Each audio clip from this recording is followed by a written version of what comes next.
Good evening, ladies and gentlemen. I am your host, Ben Edwards, and in this evening's broadcast, we will be addressing the nonce, the common garden nonce. Now, seems like a little weird way to start an episode. However, I realised that I forgot to give you a fun fact on the last one, so I'm making up for it. Nonce, N-O-N-C-E, originated in a nice little prison in Yorkshire, up north. What it means, not on normal communal exercise. So, paedophiles get locked away, the prison staff, guards, wardens, whatever you want to call them, they would write above their door, N-O-N-C-E, not on normal communal exercise, so they know not to let them out when all the rest of them are out, because they'll get, well, fucking nailed. So, yeah, that's where the name came from. Inmates would read it and just go, nonce.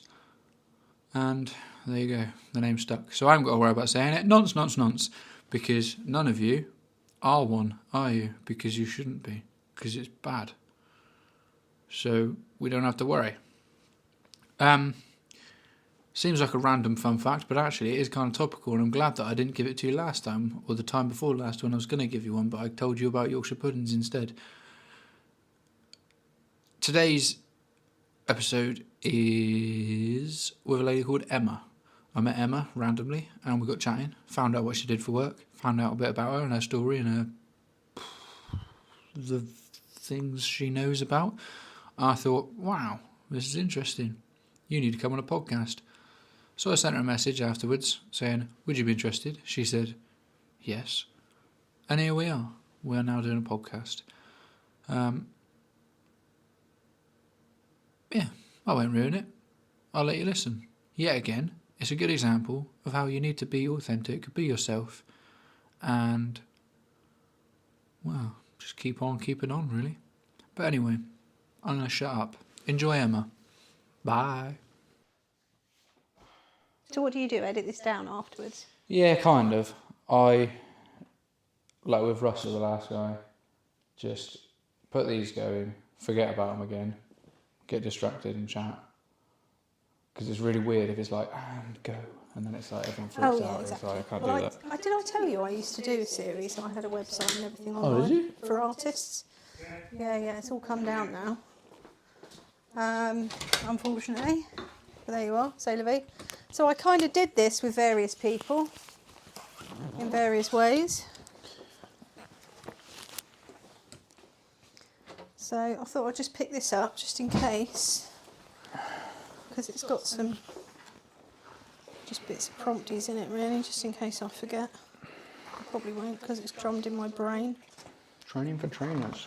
Well, yeah, because I used to go and train GPs, didn't I? Oh, yeah. On recognising domestic abuse. So, yeah. Yeah, so, you know. Yeah.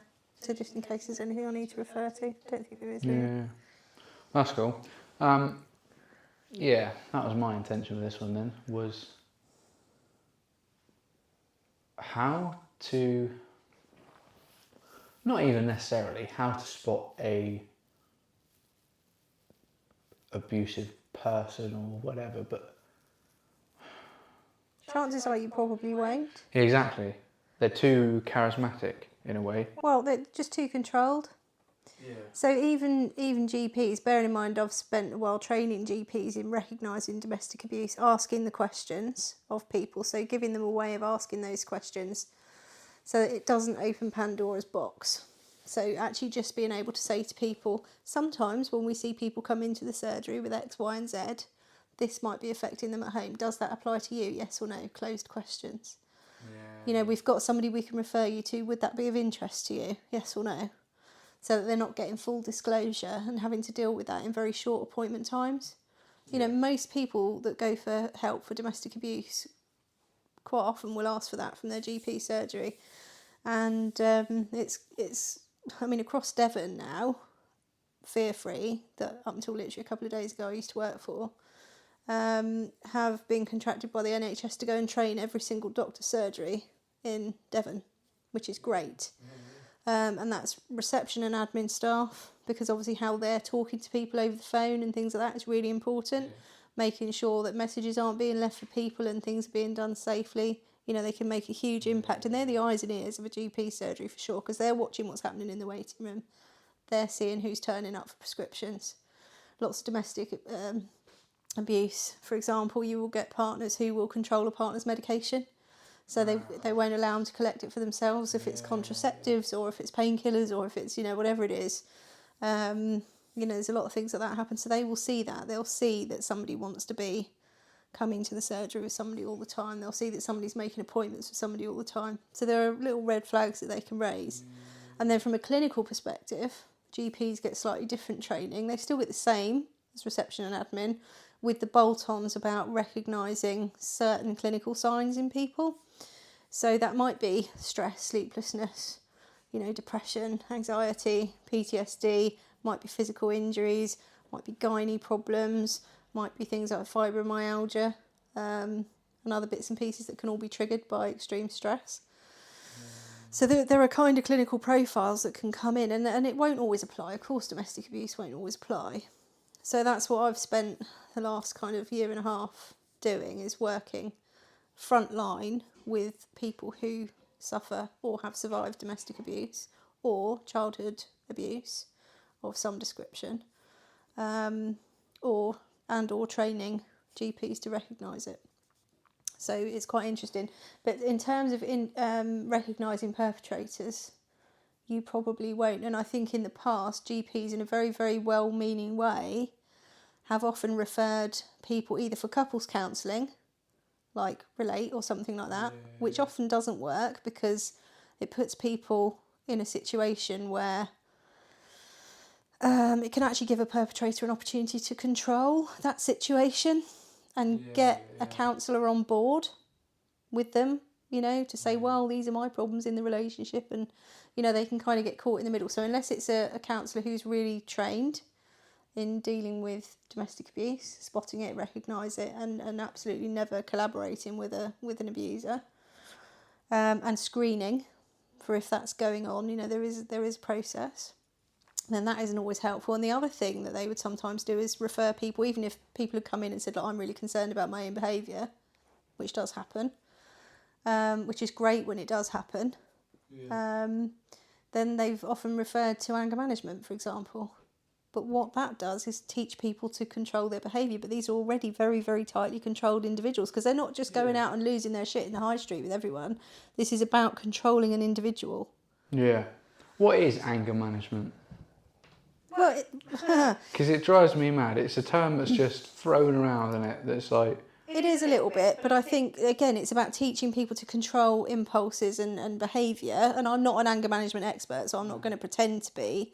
But I also haven't myself worked with perpetrators in this particular job. However, it's a difficult one, because even a lot of perpetrators of abuse have their own issues. And a lot of it is giving people an emotional toolkit, so that it's teaching them to understand. For example, if somebody's got like a real anger problem and they're really struggling, so what does that feel like in their body? What are the first signs? So is it that their fists get tight? Is it that they feel they've got their head in a bee's nest? Is it, you know, what are those early signs, and what can they do to walk away from that situation to make it safe, and then come back and talk about it in a calm and sensible way? Bearing in mind, an awful lot of people haven't, for whatever reason, got that toolkit. And I'm not suggesting that every single perpetrator was a victim of abuse, but some are. For example, and some people for other reasons, you know, who did have perfectly lovely childhoods and upbringings and should know what to do, for whatever reason, don't always have that toolkit at hand. So, but the other thing is, from that particular service's point of view, you would be looking to work with perpetrators who are choosing to correct their behaviour or to work on their behaviour and improve themselves. And improve outcomes for their families and improve outcomes for their children. Because if you try and work with somebody who doesn't think they've got a problem and doesn't want it, it's never going to get anywhere. No. What's gaslighting? That's my next question. So gaslighting I'm was a not very term. clever with all these fancy terms. Gaslighting was a term that originally came from a film, like right back early in the 20th century, and it was like a bit of a thriller. And it was this guy who was basically making his wife lose her mind. So he would move things, and he'd say, "Well, of course it hasn't moved. It's exactly where it was this morning." So making her doubt herself. So when somebody's saying, "Well, that's not what happened. That's not what I said. That isn't the way it happened," well, that's the way you're saying it, but. And they just make you doubt your version of reality the whole time. That's gaslighting, and I can't remember the name of the film, but it was a play on that concept, basically. yeah, I get you. Yeah, absolutely. And what's a narcissist? You're asking like massive questions. Yeah, well, I'm not very savvy with big words, so. Okay, so When someone says, I hate it when people label or diagnose something when they don't actually know that's what it is. Yeah, so there is It drives me mad. there is So a it's like, clinical what is- definition for what a narcissist is, which I could probably look up for you. But basically, a narcissist is somebody that really doesn't have too much always in the way of empathy. They tend to have quite a very high sense of their own self-importance. So they'll often have a grandiose idea about themselves. So narcissist says here, narcissistic personality disorder is a mental health condition in which people have an unreasonably high sense of their own self-importance. They need and seek too much attention and want people to admire them. People with this disorder may lack the ability to understand or care about the feelings of others. So that is a perfect candidate for gaslighting in a way. Yeah, absolutely. Absolutely, that kind of is. And it doesn't mean to say that every abuser is a narcissist either, because that's not always the way it works. Sometimes people just have problems regulating their own emotions. Yeah. Sometimes you get two really nice people who aren't really nice together, Yeah. There's all sorts of reasons why these things happen.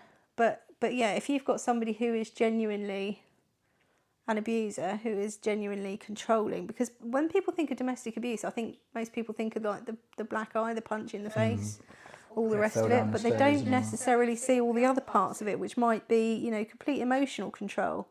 It might be threatening the family pet. I will kick, harm the dog, put a fag out on the dog if you don't do, It might be financial control, so leaving somebody without any money of their own, so they're completely reliant on someone else. It might be stalking their every movement. It might be electronic surveillance, because you might have cameras around the home, you might have Alexa in the home, you might have a Ring doorbell so they can see where you're coming and going, and questioning what you're doing. It might be harassment, it might be coercion, it might be sexual abuse, it can be physical abuse. There's a whole gamut of abuse that can sit under that domestic abuse umbrella. So is there like a framework that somebody could... Say someone was listening to this now and wasn't necessarily happy in their relationship or set up or whatever you want to call it. Is there like a step-by-step thing of like red flags? If you can tick these boxes, you probably need to look further. There is a really, really good thing online, which is called the Duluth Power and Control Wheel. So if you weren't sure if your relationship was abusive or not, for example, because some people aren't, some people don't realise they're in an unnatural situation. Generally, the way it works, from my viewpoint, then, is the victim of it all. It works so well because they don't necessarily realise they're the victim.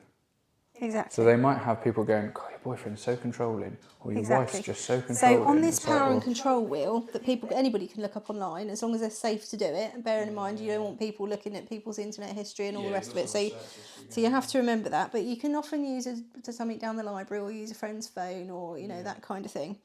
So there are various elements that are about power and control on the wheel.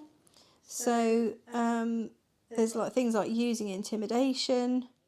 There is like the financial control. I can barely not see on this version because it's absolutely tiny. The kind of using of privilege, like the being the king of the castle thing, laying down all the rules and this, that, and the other. I've mentioned economic abuse, I've mentioned coercion and threats and using other people and using isolation, often getting people away from their friends and family and all those kind of things. And there's a whole thing on this wheel that people can look up. So it's the Duluth DULUTH power and control wheel. And you don't have to match every single one, but if you're recognising that actually quite a lot of these apply, a lot of boxes, and then you're in a situation where you think, well, do I stay or do I go? Or if it's that bad, if that's that bad, why don't they just leave? And although domestic abuse is still a very gendered situation, most perpetrators are still guys and most victims are still women, but that's not always the case. There are plenty of male victims out there, and female perpetrators can be really quite scary. I forgot where I was going with that then. Where are you going next? What do you do once you've twigged? Oh, yeah. So if you think, right, I've got an issue, I would get some support. So there are various, and I don't know how far this podcast goes. Not very yet, but... So in the local area, for example, I did mention that Fear Free, who in Devon are based in Exeter, but also have offices in Barnstaple and Plymouth,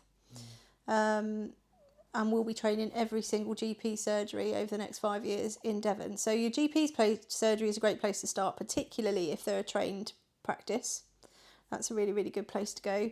You could ring Fear Free directly. North Devon, there's NADADA, which is North Devon Against Domestic Abuse. There's PDAS, which is Plymouth Domestic Abuse Service, and there's TDAS, which is the Torbay Domestic Abuse Service, to name but a few. I think there's First Light in Cornwall, there's various others. But it's really good to get some advice, and I think there are big barriers that put people off potentially phoning for that kind of help or advice, because sometimes people are getting coerced into things they wouldn't ordinarily do. Sometimes people worry that, well, if people know this is going on in my house, they're going to tell social services, they're going to phone the police, I'm going to get my children taken away. Yeah, I think that's it. Yeah. It's going to put me at risk if he finds out, I'm going to be in trouble, all those kind of things. So what I would say is that any of those professional services would be very, very careful, and they take people's security most important. Yeah, because you've potentially opened a can of worms. Yeah, it's never taken for granted at all. So it's a case of usually getting in touch with somebody, getting some very basic information from them, finding out how they can be safely contacted. So is that by a phone? Is it safe to send a text? Is it safe to leave a voicemail? Is it safe to send a letter? Is it safe to send an email? If it isn't, finding another way to contact those people so that they are safe. And that might be through the GP surgery, that might be through meeting them at their child's school, it might be, there's all sorts of ways of doing it to make it actually safe. And then you would go through some screening to find out exactly what somebody's risk is. So if somebody is low to medium risk, not everybody wants to leave their relationship. Some people genuinely love their partners and they want to improve the situation and improve their safety. Sometimes people are safer staying where they are, because if you think some of these abusive situations are based around control, then if your partner's going to leave and take your children and you've ultimately lost control, that can be when you're at your most dangerous. Yeah. So the people that you see on the news who've just shot their wife and kids and then shot themselves, or whatever, they've lost control. That's like the last thing they can do. So it's not always safe for somebody to just immediately walk away. So if somebody decides they want to go, that needs to be planned, and there needs to be safety planning put around them. And that can involve physical distance, it can involve various legal protections, non-molestation orders, all those kind of things that can be put in place around them. I think people do need to understand that they will not be made to phone the police. They won't be made to report anything. So, and generally speaking, social services will not swoop in and take children away. So it's actually quite hard to get children who are genuinely at risk removed. So it's not going to happen for a parent that's trying to do their best to support themselves, their child, survive a situation. They will be given all the support in the world. There's not really a threat of, you hear headlines about social services doing stuff, but the reality is not that at all.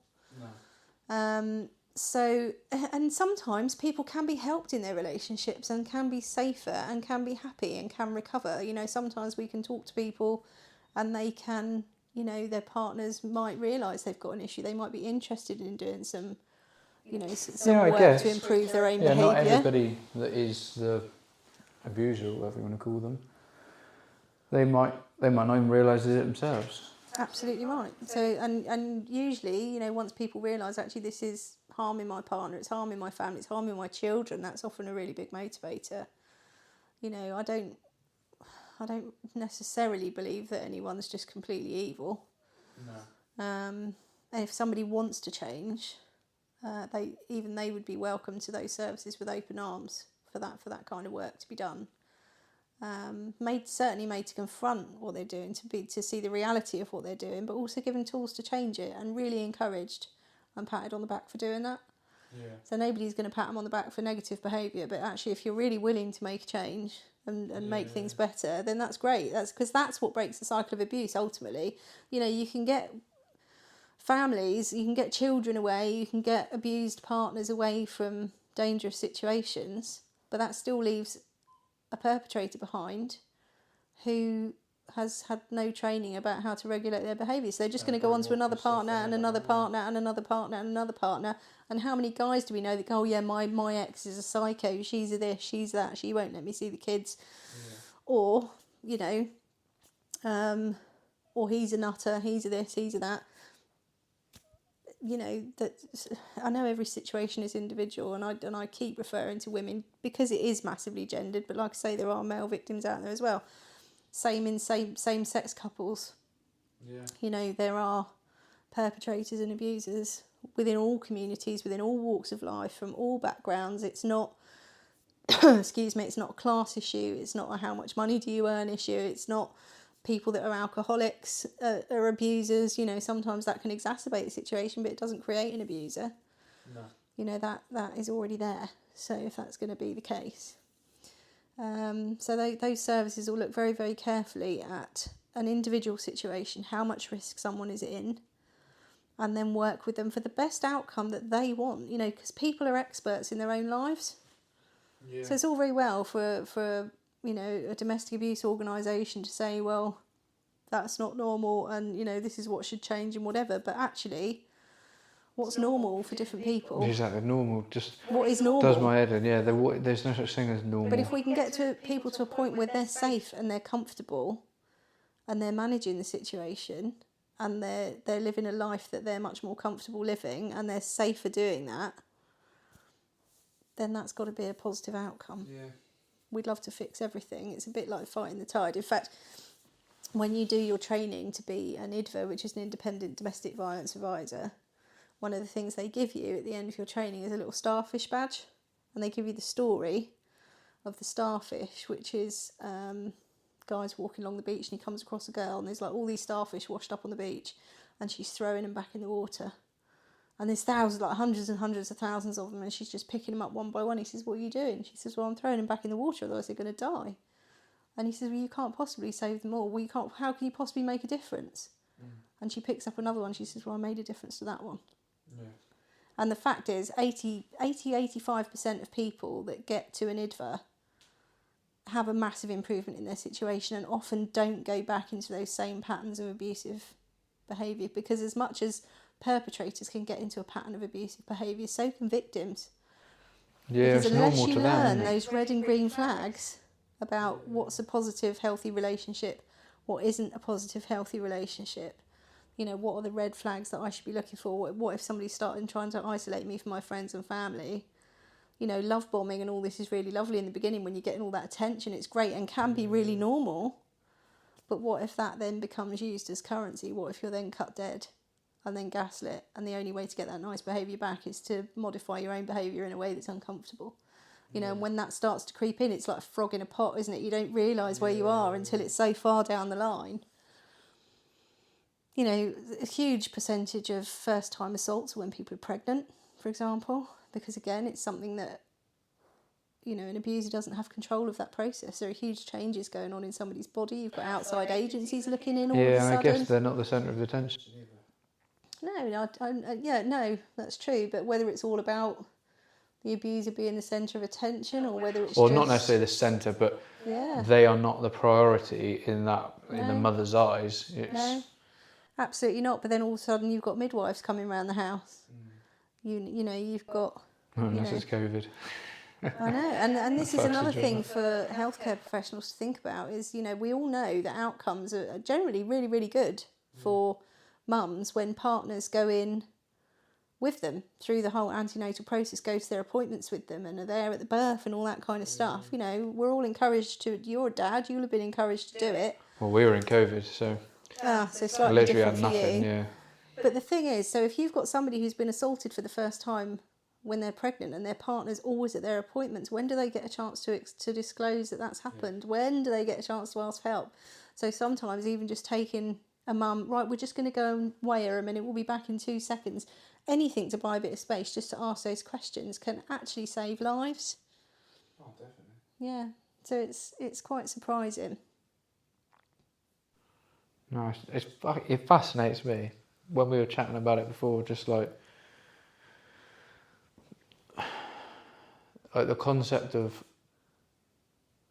and it was the same like when we were talking about like paedophiles and stuff, weren't we, before, about, you know, do they actively try to become a teacher, for example, because it puts them in the perfect position, or do some people not realise that's what they're into? They genuinely want to be a teacher, they genuinely I think it's probably enjoy a mix, to be teaching honest. and everything, and then just one day, could be 5 years after they've started teaching, there's a kid in their class, they're like, oh, I like to look at them. Yeah, there's probably a mixture, to be fair. And, you know, I know from, you know, past careers when I've worked with those people, you know, one of them actually said he was actually really quite upset because he's like, I would do anything to not harm a child. But then trying to educate this person but looking at pictures or video of that being done means a child has been harmed for you to get that image. Yeah, how do you think it got there? Yeah. You know, and it's that demand that's being driven that is driving the actual abuse of children. But he said, you know, it's like he said to me, if you fancy guys, as a woman, if you fancy guys, nothing in the world's going to make you fancy another woman. If that's the way you're wired, Yeah, that's the way that's you your... are. If I fancied other women, there's nothing in the world going to make me fancy another guy, No, unless I that's was their bisexual sexual or orientation, whatever. isn't it? That is And, what they're and into. he said, for me, that's the way I'm wired, and I can't help it, and I wish I could help it because I know it's wrong.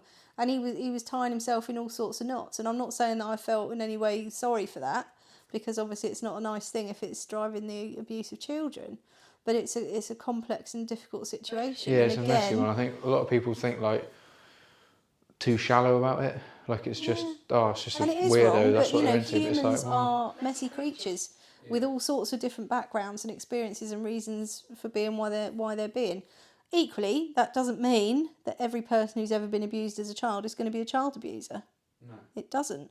Part of the trauma of being abused as a child for some people is when they become parents, they worry either about their own behaviour or that of their partner, because suddenly you're responsible for the care of a child. You know, these are all fallouts that happen decades down the line from having been abused as a young person that maybe people don't think about. What wires people just fascinates me. Just Exactly. think, how the hell? Because I don't know. I think the more I meet people, the more I talk to people, the more I realise people aren't actually that intelligent. So it's, you know what I mean? Like a sweeping generalisation. But I just sort of think, well, when you hear people, they worked their way into that position and they wanted to be a teacher or whatever, and you think, I don't know, people aren't always that clever. Like Yeah, some are, people don't get me are. wrong, I think some are are very calculated. scary, but And I have met people who have worked for years to groom, and in a professional capacity, not like, I don't make friends with these people, but in previous career, you know, that was something I had to do. And for some people, they would make friends with people that they knew, you know, they had kids as babies, and would literally groom a family until they got to that, whatever age their preference was, 7, 8, 9, whatever, to get close enough. Because the reality is the chances of your child being abused by a complete stranger is far, far lower than them being abused by somebody you actually know. Because in reality, you wouldn't let a complete stranger near your child. near them, no. You just wouldn't. So it's very often another family member or a close neighbour or a close friend. You know, a huge percentage of paedophiles are paedophiles in inverted commas, are under the age of 25. Why is that? What happens after 25? Well, nothing. You'll still get people who are like that, but I think perhaps some of those statistics are driven by the fact that, you know, if you've got somebody who's in their early 20s and they've got a teenage girlfriend, you know, there's a little bit of that going on. Awkward But age. don't forget, as a young person, you've also got a massively high sex drive. Yeah, I suppose. You know, so I think a lot of people often envisage the kind of dirty old man in a Mac, kind of pedo, kind of hanging around a kid's play park. Actually, it's really not what happens. There's a huge amount of abuse in families. There's a huge amount of sibling abuse and stuff like that goes on, which is all a bit taboo and that people don't really talk about. Well, no, because I guess for parents, they wouldn't want that coming to light. I don't know. I mean, as a parent, I'd be desperate to know, but I'd be devastated to find out. So, yeah, but I guess it's not... And then it's what do you do? Because you've got potentially a child that you love who's a victim, and you've got a child that is your child that you can't help but love, who is now, you know, done something like that. So again, you know, the ripples of these things go far and wide. Oh, it's a messy old game, isn't it? It is. And of course, the other thing that we haven't really touched on, which is absolutely huge these days, is access to pornography for young people.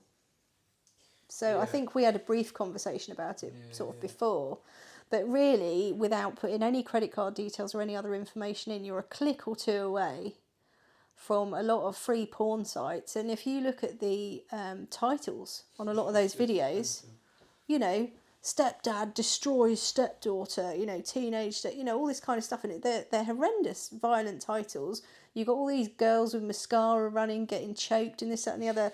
I went to a training session with somebody from the SARC, which is where people go if they're, you know, sexually abused or raped or whatever. And one of the ladies that was there, she said, well, she used to work in a sexual health clinic. And years ago, go back 15 years, girls would come in as teenagers and they'd say, oh, me and my boyfriend maybe want to have sex, don't know how to put a condom on, to talk about the pill maybe, you know, ask some questions. Normal stuff, yeah.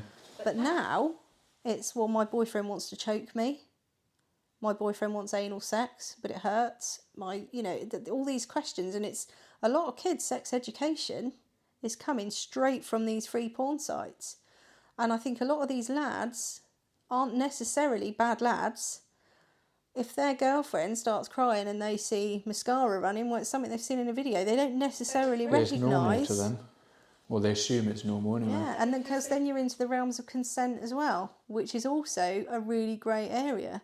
So you can have two people who will agree to have sex, for example, and you know, you get somebody and I've agreed to have vaginal sex with you. They want to switch it to anal sex. They didn't discuss that. So at what point does that become abuse if somebody goes ahead with that anyway? Yeah.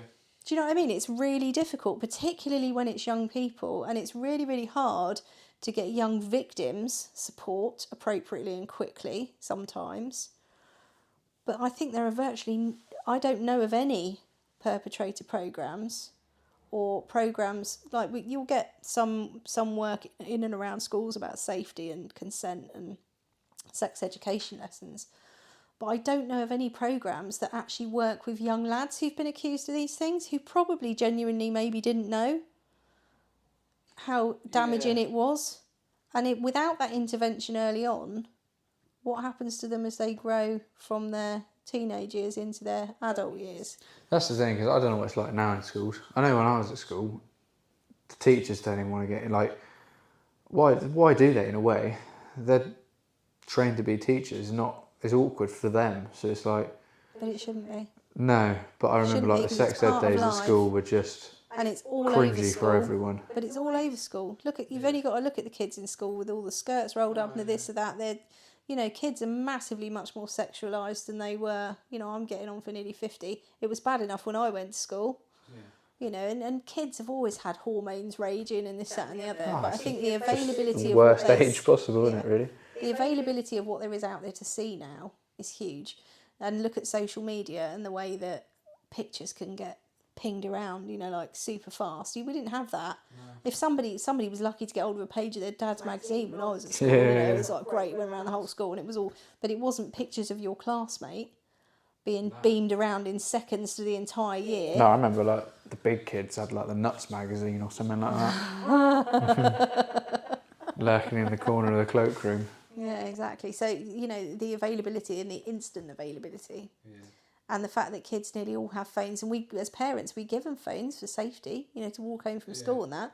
But they, you know, unless you know what's going on, unless you've got it buttoned down, they got the world's biggest library in their hand and free access to it's tricky then, isn't it? Because when are you getting into the realm of,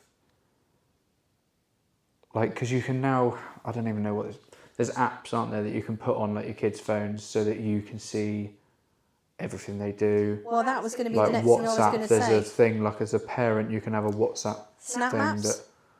That's what that is. Snap maps and all that sort of stuff. So if you're on Snapchat, you can see a little location map of where all your mates are, and this, that, and the other, and that's great. If it, you know, if it's for safety and all the rest of it, that's lovely. But at what point does it tip? Because it's those same tools that a perpetrator will use to stalk. But even like an individual, parents that just think they're doing the right thing by their kid by keep an eye on their WhatsApp messages to their friends and whatever else.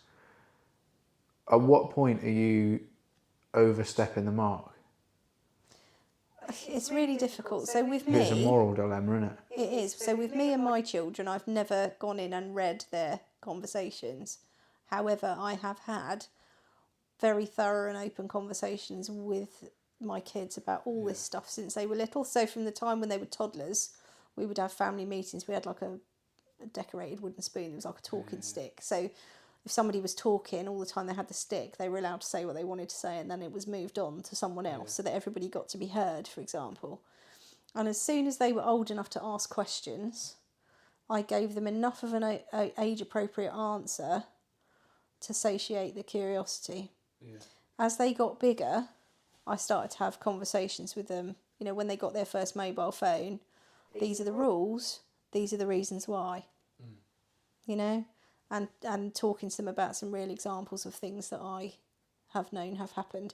Doesn't mean to say they haven't had the odd slip up and the odd difficult situation, because with my background and what I do for a living, they go, yeah, well, you're just too aware, you just know too much, you just worry too much. Yeah. You know, next thing you know, so-and-so's happened. Well, okay, let's not freak out, let's deal with it. So the kids will never, ever listen to their parents fully. I think they're just pre-programmed not to. It's a funny thing though, you know, because you think they're not listening. Oh, they are. But it's a kind of drip feed. So I can remember a few years back giving my daughter a specific bit of advice, for example.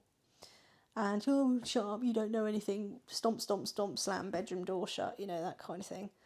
And yet it was only probably 3 or 4 months ago I heard her giving that exact same bit of advice to a friend on the phone. So it did go in.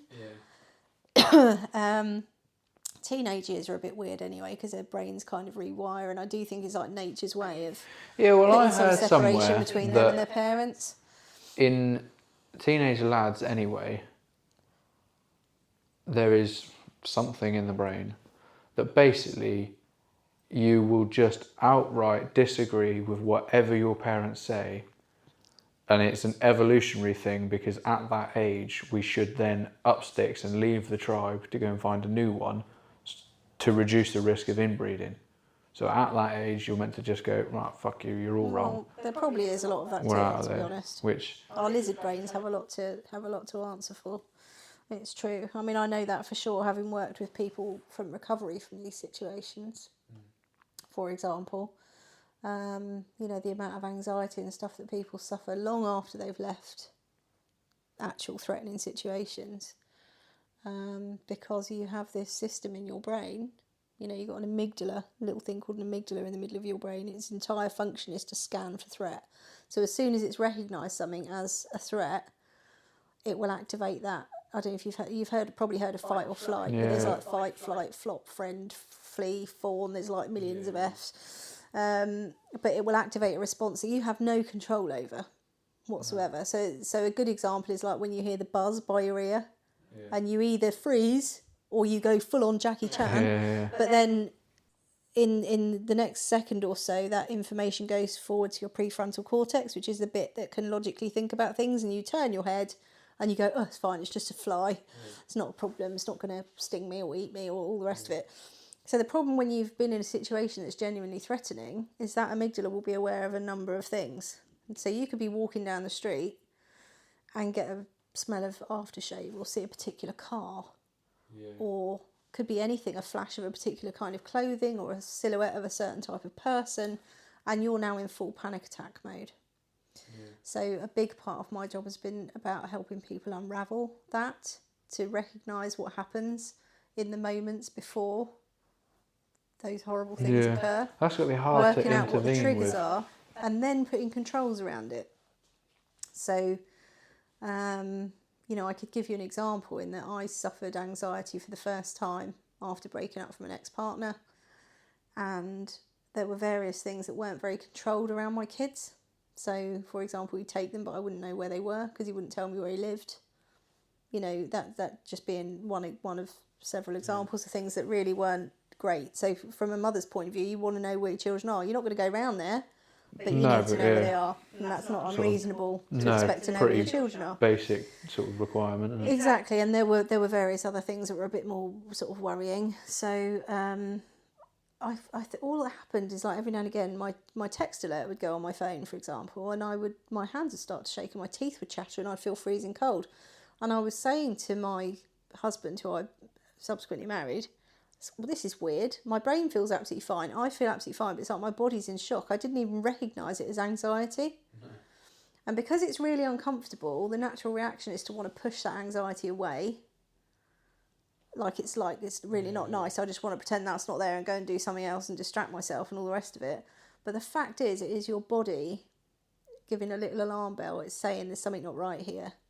And it's actually trying to help you, because the whole point of that amygdala would have been, in years gone by, when the bear leapt out from behind the bush, keep you would alive. be to keep you alive.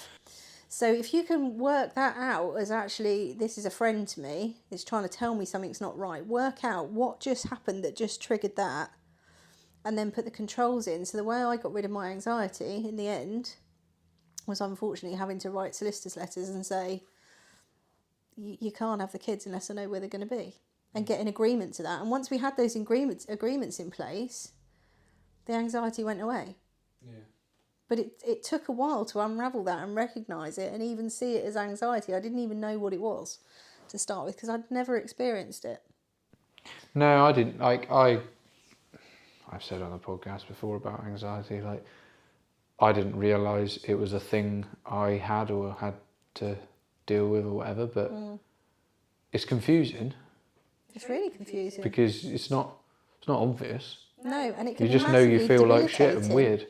Yeah. And you're just like, well, and it can be as simple as being, affect people in different ways. So it can be as simple as being really sleepy, not wanting to get out of bed. Yeah. A bit like depression, Yeah. But it can be that constant feeling of butterflies. It can be jumpy. It can, it can be a full-on panic attack. It can be anything on that spectrum. But it's working out what the triggers for it are and putting the controls around those triggers that put you back in the driving seat, that retrains those neural pathways to say, actually, I've got this. We're okay. So that if a particular thing is going to trigger you, well, what are you going to do if you see that thing? Are you going to turn and going to walk the other way? Have you got a safe place to go? Or is there something you can tell yourself? Can you, if it's not a genuinely threatening situation, can you distract yourself with a game on your phone for a minute? Do you know what I mean? What is it that is going to work for you in that moment to stop everything spiralling out of control and just bring you down?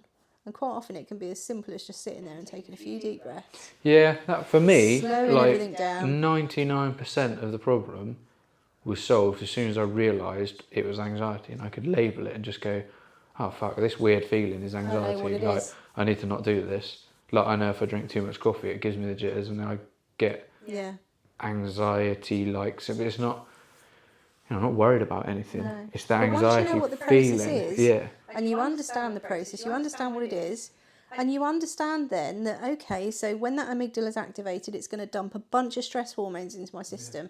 Yeah. It's going to trigger cortisol. It's going to trigger adrenaline. That's going to make my hands shake. It's going to make my mouth dry. It's going to make me sweaty. It's going to make my heart race. But actually, I'm not having a heart attack. because I've had this before and it is going to come to an end, so I'm just going to sit and let all those chemical responses run through my body. So the first and most powerful thing you can do in that situation is go, do you know what? It's okay to not feel okay for a minute. I know what this is. Yeah, ride it out. I'm just going to let it run through and ride it out. Give yourself a bit of a break. It's fake. Like, to me, I think of it as just fake stress. It's fake fear. It is a bit like that. That's how it's not to be belittling to anyone else, but that's just what I tell myself when I know it's just, and the this isn't real. Just when you're activated, because you don't have any control over it. You know, for some people, they're in full panic. They're literally fighting for their life in that moment. That's how it feels. It's like you're going to die in that moment. So people really do people get ambulances called for panic attacks because they really think and genuinely feel like they're going to have a heart attack. I was always worried about my health. I was sort of like, I've got some undiagnosed health thing. Like, that was all I could think it was. It's just like, I'm drained of energy, like, feel jittery, weird, dizzy, can't concentrate. But add to that, if somebody does have a controlling partner, because it's all very well, bear leaps out from behind the bush, and then after that, every time a bush rustles, you're activated, but that's okay because it's just like the ghost of a bear, it's fine. But what if you live with the bear? Or what if you did live with the bear and the bear still lives around the corner and you don't know where the bear's going to be? Yeah, he's out there somewhere. This is when life gets really difficult, and that's where these organisations, and I've moved to change a career and not left fear-free for any negative reason. They're a fantastic organisation, genuinely, hand on heart. I would encourage anybody to go and get help, even if they're in a situation or if they've been in a situation at any point in the past. That's what I think. Your life, it's a shame for people that because it's completely free. It's not going to cost you anything. No. It's a bit of time spent on the phone or potentially face to face if that's what you'd rather have, and it can change your life. And it can re-empower you. And the other thing is it can help redefine your boundaries. So, if I talk from my own personal experience, my boundaries, my expectations for myself were set very low at a very young age. So as I grew up, and guys and stuff became interested in me, if I look at some of those guys that I allowed into my life back then, I think I wouldn't let them within 100 yards of me now. Do you know what I mean? Because I just know that I expect better for myself. I didn't know that then. No, your standards should go up with you and your age almost. So you will tolerate what you think you deserve. So if you've already been damaged, or your expectation for yourself or your self-esteem is so low that you think, well, that's all I can get, so that's what I'll put up with.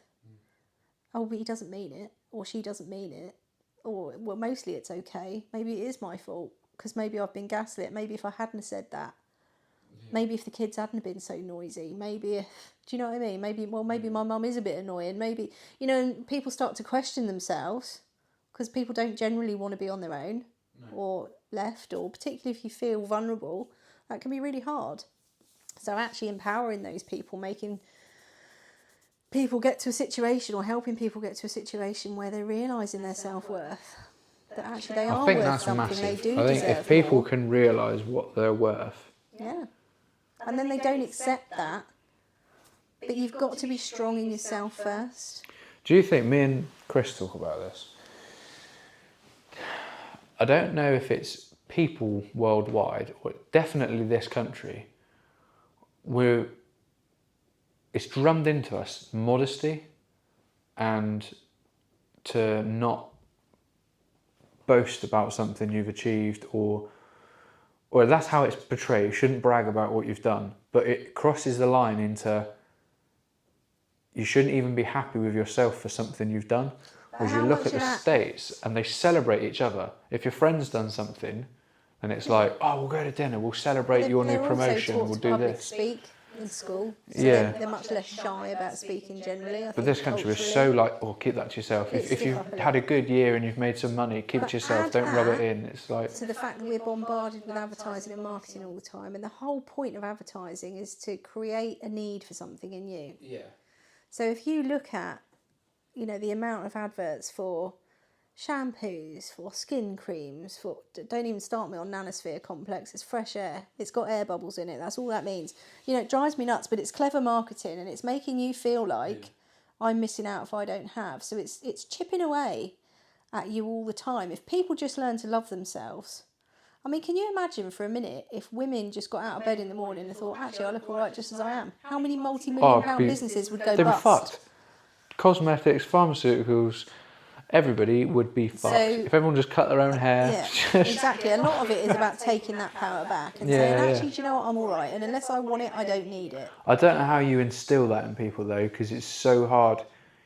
Like, you know, my little boy, I can drum it into him. You don't need this. You're amazing as you are. But the world outside, like you say, advertising, is absolutely relentless. Yeah, and people buy it. So I think And the it's last like, time how I the sat in hell do doctor's you create surgery, somebody strong enough to put up with that? pre-COVID, I picked up a magazine in doctor's surgery because we don't have them anymore in doctor's surgery since COVID, do we? And it was like Vogue or one of those things. And I think it's like however many, like 100 pages or whatever it is. And when you actually look through how many of them aren't, it was like only a few pages that weren't purely advertising. So you've just spent a ton of money on a book that is purely teaching you, well, your skin's crap and your hair's this and your eyes could be better and your eyelashes could be thicker and your shoes could be better and this handbag's nicer than yours. I can't get my head around it. But I don't know how you're meant to become resilient to it. Or try to be. Like, you start to love yourself for what you are. And yeah. This is the thing, everybody tends to look outward for a fix, and that they do it either through buying stuff or, you know, let's not start the religious debate. But people have issues or feel, you know, particular feelings or whatever, and everybody wants to look outward for an answer. But actually, I've found in my life, more often than not, that you need to look in. So the times that I've been most hurt in my life, I have found for me has been when there's been an element of truth to something. Yeah. So if somebody walked in this room now and called me, well, you're a big piece of bright orange broccoli, aren't you? I'd look at them and go, well, you're a nutter because that's not even a thing. Yeah. Do you know what I mean? It would water off a duck's back. It wouldn't bother me at all. If somebody walked in here and said, yeah, well, you're a bit fat, aren't you? You're a bit this, you're a bit that. And actually, I'm probably about half a stone overweight at the moment, 10 pound overweight at the moment. And if that's bothering me, that'll hurt a little bit, that'll sting. But that's really got nothing to do with that other person. That reaction in me has everything to do with me. Yeah. So I can deal with that in two ways. I can either get all upset about it and have a go at them, or I can think, well, actually, that's in my power to change that. And if I'm unhappy with that, I can do something about it. It's hard, though, because how do you... I know we've gone a little off topic, but I think it's interesting. Right. But it's not, though, because it's all wrapped up in the same thing. Yeah, it's the self-esteem thing, isn't it? Yeah, it's how do you mean it? How do you... Because I've sort of found this lately. It's my sort of... The last couple of years I've been on quite a adventure. But I've started understanding and realising that, fucking hell, like, someone says to me, oh, your hair's thinning. It would have bothered me. But then I realised it only bothers me because you're saying it because you think it should bother me. It doesn't actually bother me. Yeah, exactly. Like, I'm not worried about it. Otherwise, I'd have done something about it. So the fact I don't like it out of choice. No, I wouldn't have thinning hair. But it doesn't bother me enough to do something about it. So it clearly doesn't bother me that much. There's an interesting premise at the bottom of that. So, but you said it just because you think it should bother me. The people suffer pain. Right, I'll tell you where the pain lives. The pain lives in the gap between what is actually going on and the expectation. So if you get really, really comfortable with what is, you know, if you get out of bed every day and look in the mirror and expect to see a full head of hair, every day you're just going to be deflated because you know it may recede a bit more over the years as you get older and go greyer and all these things. If you think that's not going to happen, so you know the fastest way to get comfortable is to get really comfortable with what actually is, and then if there are things you can change, take the action to change them, and if you can't, learn to let go. You know, we're not supposed to be liked by everyone. No. And that's what I learned with the podcast. Says you have to like everyone and everyone has to like you. You know, sometimes if people are assholes, they're just not one of your tribe, and that's okay. Not everyone's going to be your person. No. The trick to it all is being authentically yourself. So you won't have seen, I put a post on Facebook a couple of days ago because I've had all my hair cut off, looks like crap at the moment because I've had a really busy day, and I was like, I've got a new do, so I'll put the nice picture of my new hairdo on. I prefer the wet version, which is where I've towel dried it upside down and look like a flipping hedgehog, and I stuck it online. Yeah. I don't care because that's just me, because I'm a goofy idiot. But since I've done that and just been unashamedly myself, I have a much closer, stronger tribe than I've ever had. Because the thing is, somebody is always going to love you, somebody's always going to hate you, whatever you are. So you may as well be your authentic self and be loved by the right people than loved by the wrong ones for throwing off a mask. I don't know how you get people to take that step into the world of fuck it. Like, you be an example of it, because I don't have 1,000 people on Facebook. I've got about 110, I think, something like that. But every single one of those people I know, I could knock on their door. They could knock on mine and the kettle on be on in minutes and we'd be thrilled to see each other, you know? Yeah. It's a bit like that. I look after people, people look after me. It's just a really nice mutual thing. But I'm just unapologetically myself now. I think I spent such a long time, because my bar was set very low for myself, always trying to people please, always trying to get approval, always trying to... And you know, all it does is that you run around trying to make everyone else happy and they massively take you for granted, and then you just start to feel bitter about it. Yeah. And there's no point in that. Yeah. And I will go to the ends of the earth for somebody, anybody, and I don't expect them to go to necessarily to the ends of the earth for me in the same way, but generally speaking, those friendships should be a little bit mutual. It shouldn't always be somebody on the take and somebody knocking themselves out permanently. Of course there will be in times in life when you need to do more for people than they can ever do for you, and you would do it willingly. And that's not a problem if it's a genuine friendship. But I certainly wouldn't start twisting or bending my personality out of shape to get approval for someone else, because if somebody disapproves of me and who I am, well, that's fine. I wish you all the best. Have a great time, but I'm not going to chase somebody around for approval that clearly just isn't my person, and there's nothing wrong with that. We're all different, you know. How does somebody... I've got more friends now. Yeah. Being my authentic self than I ever did when I was trying to keep everyone happy. Yeah, definitely. Where does the penny drop for someone? That they're pretending, or they're not even pretending, you know what I mean? Chasing around, trying to keep people happy. At what point is the... Sometimes you just got to hit the bottom to bounce. Yeah. And I think I just got so worn out and so strung out, and I realised I was being spoken to in a way that wasn't very nice sometimes. Obviously it helped me in that I started doing jobs where I was working with the community, I was working with people, I was going on all the training courses, doing the mental health first aid courses, doing various other, recovery workshops and one thing and another, and part of that process actually makes you face your own demons. And actually, when I realised, I was looking at these training courses, all symptoms of people with this, and I was going, well, that's me. I never realised that was me. I never realised that the fact I've got really tight shoulders is because that happened to me when I was a kid. Yeah. I just thought I had tight shoulders and it hurt getting a massage because I'm just uptight. I didn't realise that's a symptom of something. Yeah. And once I could see it, I could start to dismantle it. And then once I realised that actually all the shame, all the guilt, all the stuff that I've been carrying around for all those years actually were never mine in the first place. They never belonged to me. They belonged to my perpetrator, and you let it go. Then you'll be able to talk freely about what happened to you, which I've done with various people. And then you share your story. So you go from being somebody who was very small and very squashed and very scared and, to somebody who then people pleases and this, that and the other, to then somebody who, for a while puts a uniform on and then gets various other jobs and then starts to work with victims at a very personal level. And you start to really recover yourself, and you can actually stand there and say to somebody that you're working with, like, I know you're back down there at the minute. I know that. I was there. Mm-hmm. I was that person that was squashed and small and afraid. And I'm telling you now, you can come through it bigger, better and stronger if you just turn and look at yourself. Yeah. And I know that because I've done it. And I'm not surviving. I'm absolutely thriving. Absolutely confident.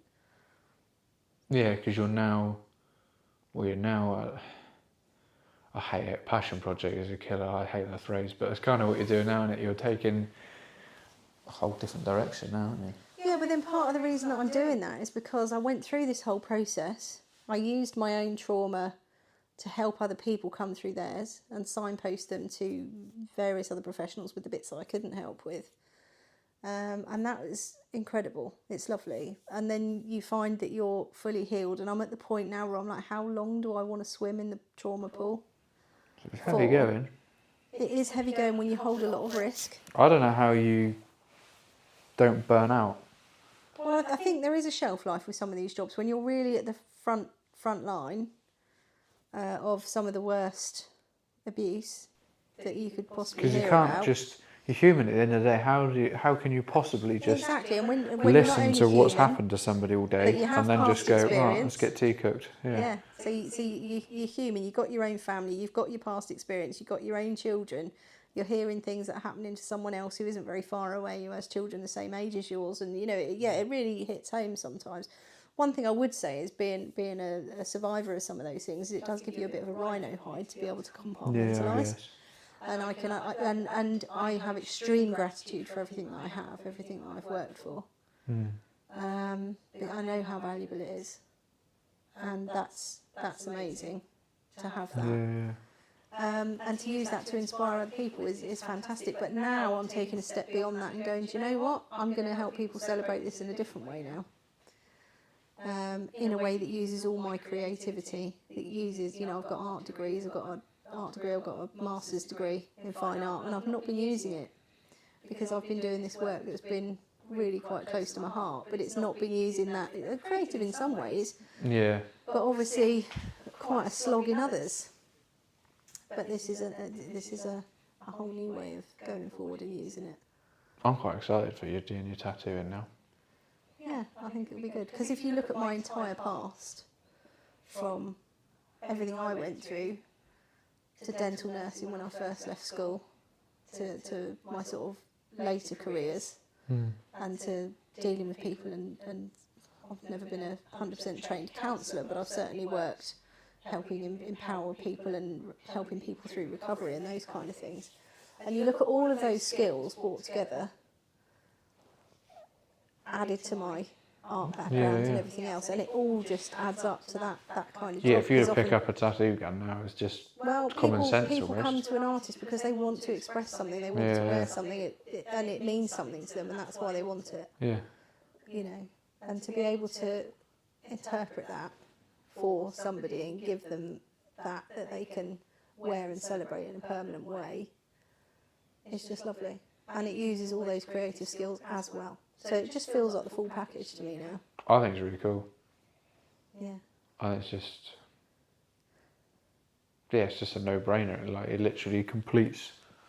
Yeah, I think so. It's like cherry on the cake now. Yeah. So before my eyeballs fail me, when I was 10 years ago, stab you some need to come people back with and build needles me my first. studio now. Yeah, I'll and do that. then I can get cracking on with it. But yeah, it's great. I've loved it, and the conversations that I've had with obviously because I'm working with a studio on the south coast at the moment, and the conversations that I've had with the people that I've worked on so far. It's amazing how much of this comes out. So one of the first ones I did, I was talking to a guy. He's like probably getting on 70. And he wanted something. He'd been really badly attacked by a complete stranger, been through the criminal justice process, and this guy had basically walked. And he wanted something on him that basically said the law's an ass, but he literally wanted it written with swear words and whatever, but actually we came up with an image that encapsulated that. Yeah. And that really means something to him to have that. So you hear those personal stories that actually were so painful. This guy had his front teeth kicked out. He didn't know this guy. He was just sat on a bench in a park. And his life gets turned upside down. He's horribly injured. So to be able to sit and hold that and talk to them about it, with all the training that I've had, and sometimes be able to give a little bit of signposting for people to go to the right places if they need that little bit of extra. Just means I've got that little bit of an extra string to a bow.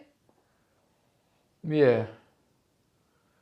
I don't know what it's sort of like. It's almost part of. again, I'm going to make myself cringe. It's part of the journey for that person almost now. It's not for everybody that's had trauma to go and get a tattoo, but No. it does kind of signify, then it like, I think once you've got to a point where you embrace the chaos, you can now place it as an image, and you can do something with it. And you look at women who've had like their breasts removed and they get those fantastic tattoos, or people that cover self-harm scars. Yeah. You know, but then I've spoken to, or seen one person who said actually she doesn't want to get rid of her scars because she saw that every time she harmed herself and that healed up, it was like she'd let a bit of pain out, and that scar meant it could never get back in again. She saw them as a positive thing and didn't want them covered, wanted things done in a way that they weren't covered. Yeah.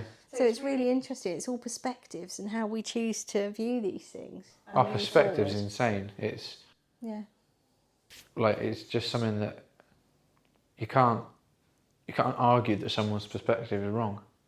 No, you can't. Because it's you entirely can theirs. change people's mental state. Yeah. So one of the things, and I know we can't go on too much longer, but one of the things, I think it was Harvard, did a fantastic study. So sometimes, you know what it's like when somebody's depressed and their head down and their shoulders are down, and they're breathing shallow and they just look really peed off.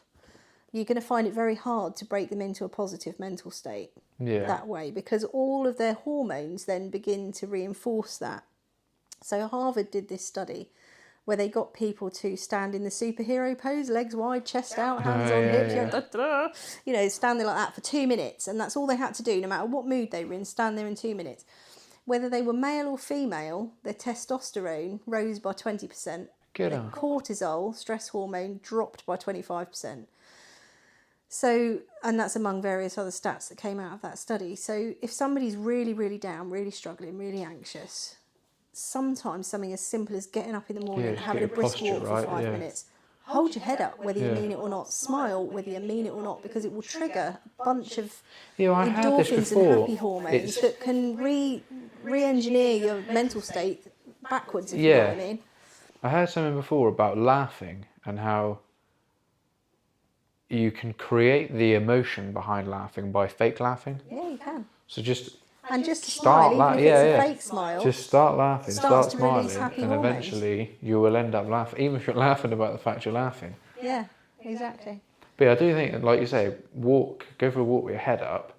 Yeah. Get out in nature, get some fresh air. You've only got to walk around in town. Look at the people walking around. Everyone's just staring at the floor. No one no one even knows what the weather is going to have a very grey day looking at a pavement. If you've got your head up looking at the trees and the birds going past, you're going to have a very different day. Yeah. If you're smiling at the people who walk towards you, chances are every other person's going to smile back. If you're looking like a grumpy shit, everybody's going to look grumpy because they're all looking grumpy back at you. I like going into Exeter, and me being a little village boy, Exeter freaks me out anyway, but I love it. You get into like a little alleyway cut through in Exeter or something, meet somebody coming the other way and just go, morning, and just watch them just freak out. They can't cope with it. They're just like, shit, someone spoke.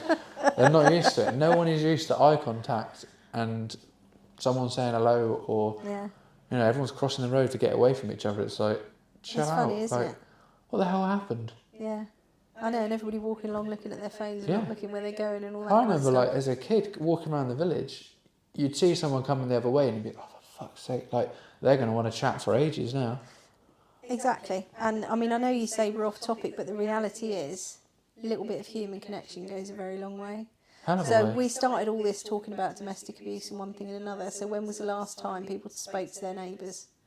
Yeah, for exactly. example? Because once you're in your own house and your doors are closed and you've got your double glazed windows closed and you've got your telly on and so have the neighbours, things have got to get pretty bad before anybody's going to hear that anything's going on. Yes, you don't see anyone. No, so just being a little bit I've lived where I've lived now for 4 years, and my direct next door neighbour, Caroline, we chat all the time. But I spoke to the bloke, the other side of me. I speak to him tiny, like, hello here and there. I don't even know what his wife looks like. I know he's got 2 daughters because you see him on the trampoline, but I wouldn't recognise them if I walked past them. No. Never see him, nothing. Don't see anyone in my road. So where the hell are you? That little bit of human connection goes a long way. Putting your phone down, doing the bit of smiling at people. How you doing? Yeah. You know, and being prepared to wait for an answer. people can make a huge difference. And if anybody I ever think so. does say to you, I've got a problem, or this is happening, the most valuable thing you can do is to not question it, just believe them and signpost them to one of those organisations that can then put all the support around them in as risk-free as possible a way to actually bring them to a point where they're happy, whatever that is, because they won't be told. I think it's going to be hard for like someone that's now out of that kind of setup. Mm-hmm. I think surely you must just feel lost. Because Well, for someone that's like, you know, they've I been had a groomed yes away answer. from their I had a family, yes year. everything. So I'd spent a very long time. So I had a yes year where I thought, well, if it's safe, and I'm not going to come to harm, and I'm not walking down dark alleys by myself and all that stupid stuff, then whatever I get offered, I'm just going to say yes to. For the next year, I'm just going to say yes, and I'll probably find some stuff I don't like. But the reality is, I don't know what I like anymore. No. I just couldn't even tell you, so I just thought I'm going to say yes to everything. So when, you know what it's like when somebody says to you, oh, I'm having a hen do, we're having a party, oh yeah, you should come. Oh yeah, well I might do, yeah, I'll let you know. And you think, I know damn well I'm not going. But I actually took a deep breath and made myself go. Yeah. And I did that for a full 12 months. And it just taught me who I was again. And I did stuff in that 12 months that I never would have done normally. No, and there'll be things that you think, oh, I ain't doing Really that again. off the wall stuff. I mean, I ended up going back to uni for a start as a you know, getting on for 40. And I thought, that's fine, I still feel 20, I'll go back to uni. And then I got there with a bunch of 20-year-olds and thought, I'm so nearly 40. But actually, it was great to be around them all. Yeah. I just loved it. I, you know, made some real friends that I'm going to have for life doing that. Ended up staying doing a master's degree. Ended up talking at an international conference. Yeah. Ended up having a solo show in a massive National Trust property. Stupid things in my spare time. Ended up making life-size willow deers. You know, there's like all sorts of stuff because I just got invited on stuff. Yeah. You know, went to parties, went on trips abroad, did, you know, with friends, did all sorts of things that I would never have dreamed of doing No. in a million years, and just had a blast. And now, you look at me now, Yeah. and the way I live my life now is utterly different. I'm completely open. I'm total open book. I don't hide anything from anybody. You know, I did my first jump from 15,000 feet last year. I'm about to do a wing walk. I've dangled off one of the tallest buildings in New York. You know, off a string. I'm living life because you get one. It's not a dress rehearsal. And I live it. Been in an ice bath yet? Have you been in an ice bath yet? I don't like ice Oh, baths. we'll get you in one of them then. You still in your yes year or not? You can extend it a little bit? Well, yeah, no, I would. Oh, we'll go for a nice cold swim somewhere. There's not. Yeah, all right. Well, I did go to. I've done a bit of wild swimming on Dartmoor. That's pretty flipping cold. Yeah, I mean, it's not quite an ice bath, but it's pretty cold. A bit fresh this time of year. Yeah, exactly. So yeah, it's source water, isn't it? So it's sort of freezing. But yeah, I mean, generally speaking, if something is like a good thing to do, and I think I'm a little bit uncomfortable about it, I'm probably going to do it Yeah. because I can.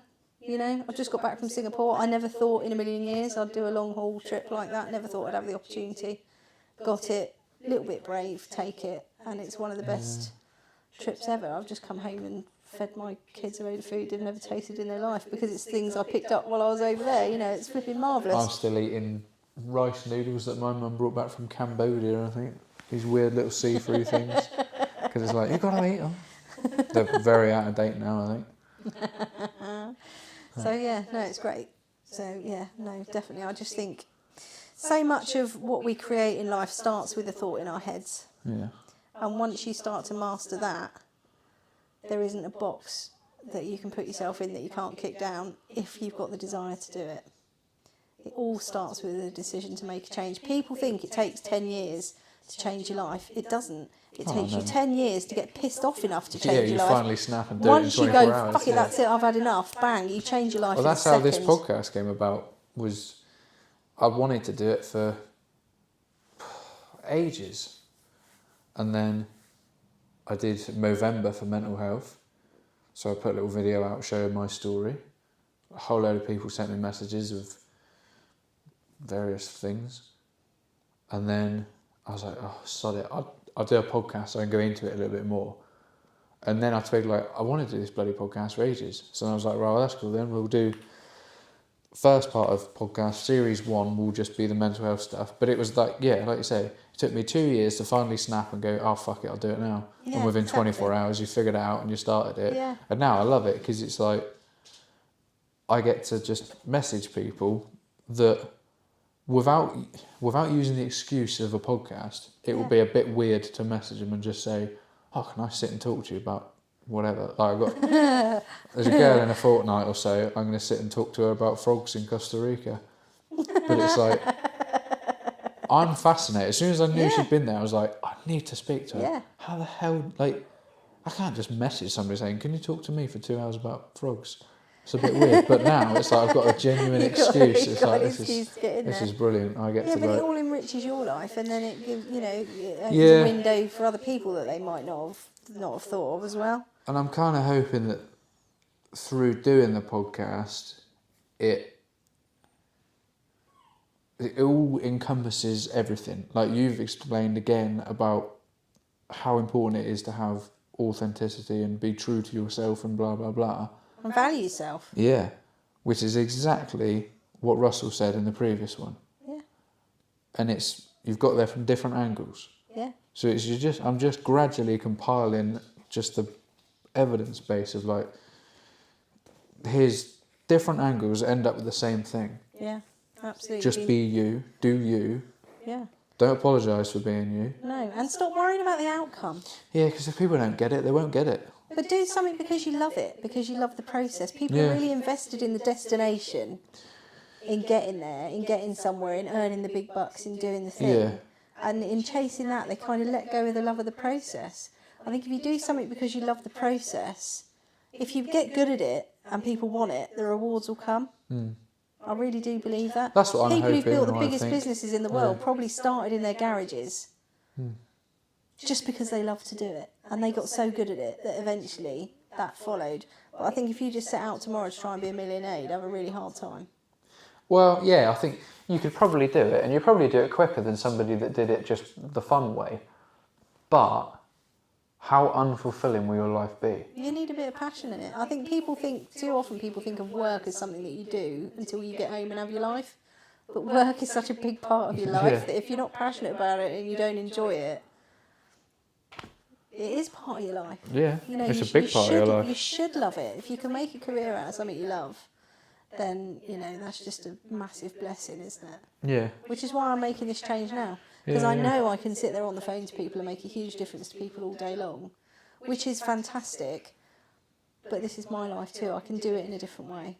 Yeah, it shouldn't take from your life.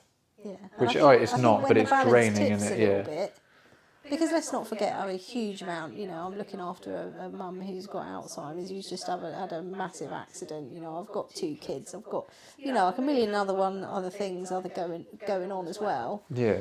And yeah, I've got an opportunity to do something similar in a way that enriches me as well as enriching other people. Yeah. So yeah, it just feels like a win-win at this point in life. And I've spent so long going through all those processes. It's like, now it's my little bit of time in the sunshine. I think I feel like I've earned it a bit. I'd say so.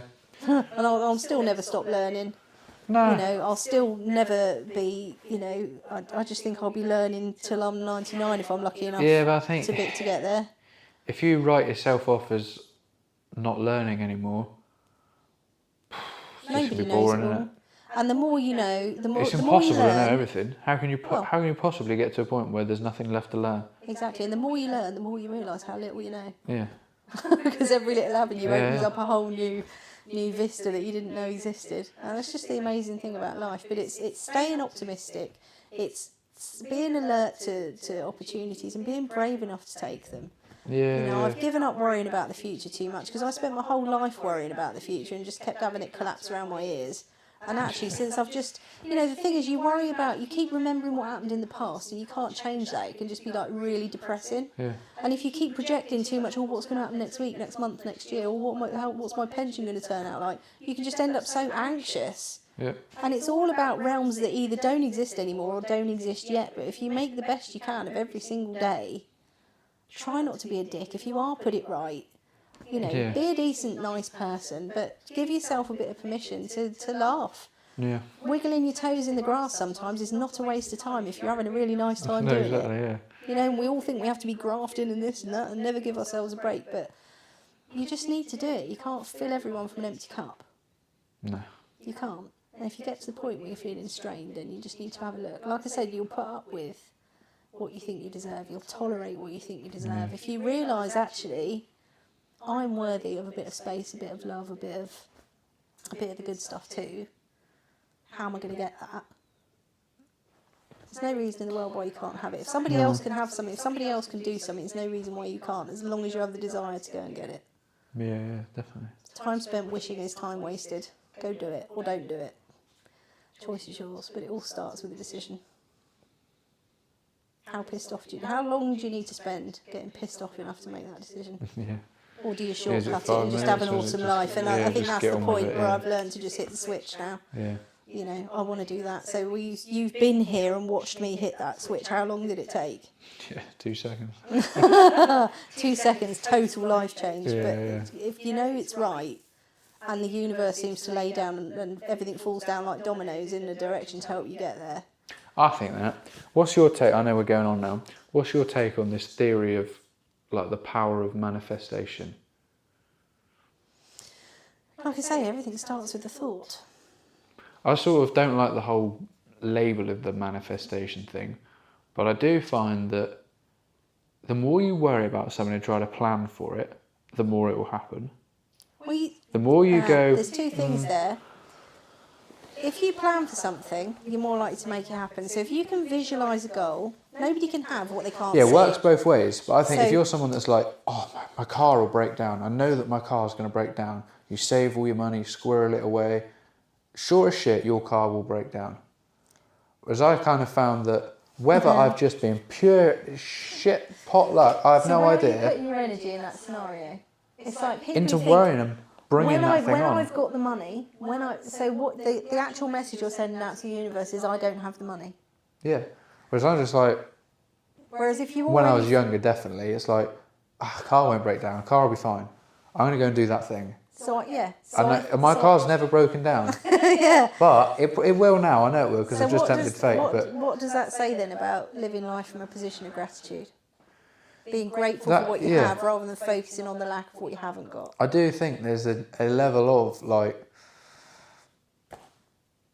I don't know what you want to call it, fate, someone out there watching, someone going, fuck it, I can't beat this kid, he just keeps spending his money fast and going through bills. I don't know what it is. But it's funny how life often seems to have a way of providing just enough.